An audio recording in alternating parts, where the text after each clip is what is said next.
اعوذ باللہ من الشیطان الرجیم۔ پناہ مانگتا ہوں میں اللہ کی شیطان مردود سے۔ بسم اللہ الرحمن الرحیم۔ السلام علیکم ورحمۃ اللہ وبرکاتہ۔ قرض واپسی کا خاص وظیفہ انشاءاللہ العزیز 3 دن کے اندر اندر آپ کا قرض جو ہے وہ آپ کو واپس مل جائے گا۔ وہ وظیفہ کیا ہے؟ وظیفہ بتانے سے پہلے گزارش کہ اگر آپ نے ابھی تک ہمارا چینل سبسکرائب نہیں کیا تو ہمارے اس چینل کو کریں سبسکرائب اور بیل آئیکن کو دبائیں تاکہ اس طرح کی لیٹسٹ اور نئی سے نئی ویڈیو آپ تک بآسانی پہنچ سکے۔ بہت سارے لوگ سوال کرتے ہیں کہ بھائی جان ہم نے کسی سے پیسے لینے ہیں، قرض واپس لینا ہے، لیکن وہ قرض واپس نہیں دے رہا، تو اس کے متعلق کچھ وظیفہ بتا دیں، کچھ ایسے کلمات بتا دیں کہ جن کے پڑھنے سے، جن کا ورد کرنے سے ہمارا قرض جو ہے وہ ہمیں واپس مل جائے۔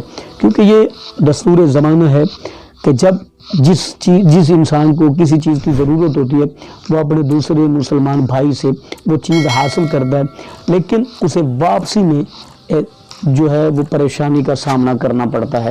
اکثر ہمارے معاشرے میں اسی طرح ہوتا ہے، جھوٹ بولا جاتا ہے، طرح طرح کے بہانے تلاش کیے جاتے ہیں، طرح طرح کی باتیں بنائی جاتی ہیں، آج دے دوں گا کل دے دوں۔ تو بہت سارے لوگ جو ہیں وہ اس مسئلے میں بہت زیادہ الجھے ہوئے ہیں۔ تو جس طرح بہت سارا یہ سوال کیا جاتا ہے کہ قرض واپسی کا کوئی وظیفہ بتا دے۔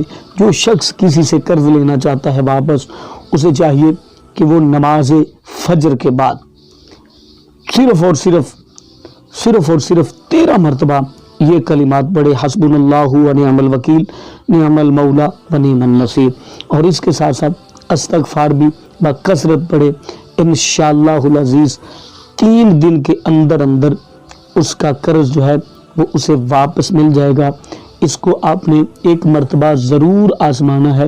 جب انشاءاللہ العزیز آپ اس عمل کو کریں گے آپ کو بہت زیادہ اس سے فائدہ ہونے والا ہے۔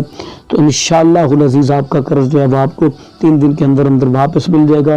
تو ہمیں امید ہے کہ آج کی ہماری ویڈیو آپ کو اچھی لگی ہوگی۔ اگر اچھی لگی ہمارے چینل کو کریں سبسکرائب اور بیل آئیکن کو دبائیں تاکہ اس طرح کی لیٹسٹ اور نئی سے نئی ویڈیو آپ تک بآسانی پہنچ سکے۔ ملتے ہیں نیکسٹ، تب تک اللہ نگہبان۔